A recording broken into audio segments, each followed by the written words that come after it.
Hi there, Gemini. Thank you for joining me for your podcast for week commencing the 26th of September.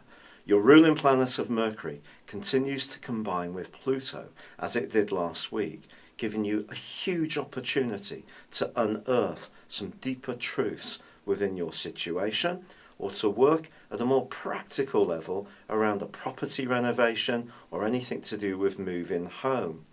But last week, Pluto was in retrograde, and for some of the week, so was your ruler.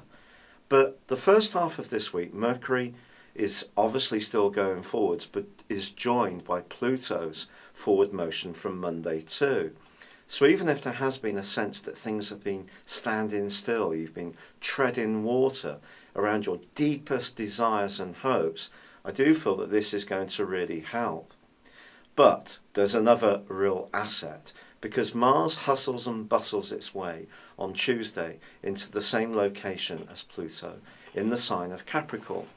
This is about passion central. And although Venus, the planet of loving, for you is in a very practical part of your horoscope, Venus and Mars combine in the most marvellous of ways throughout the spine of this week.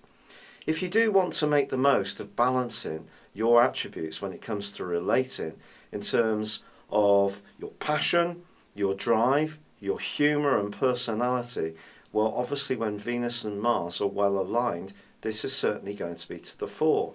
But I think for you, there's a sense that you're wanting something much more fulfilling.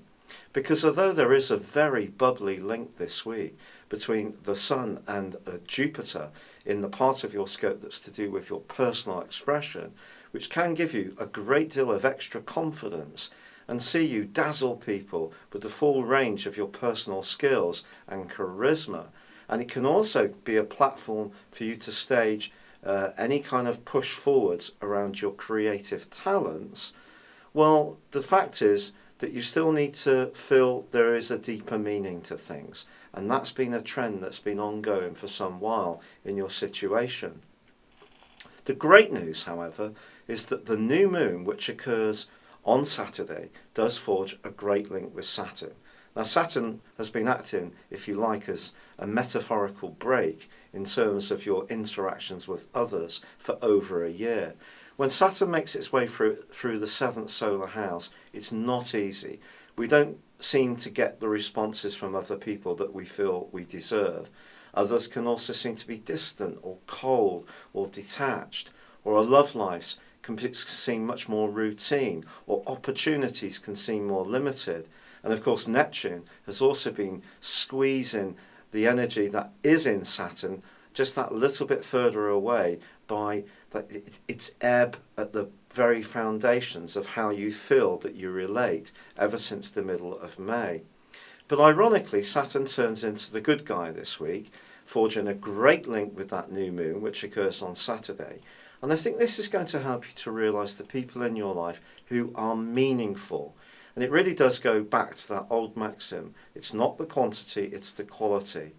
And even if it's just people you know at an everyday level, but if you have a pleasant relationship with them, then do appreciate that interaction.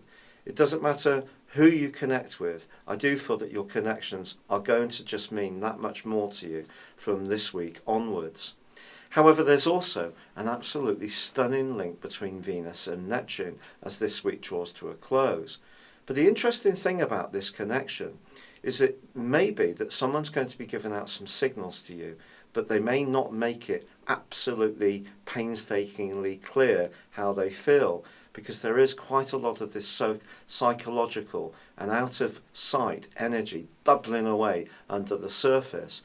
So watch out for someone's body language and how they relate to you. They may not actually say the words you're looking to hear, but maybe there's going to be some messages, and some of them can be quite subtle.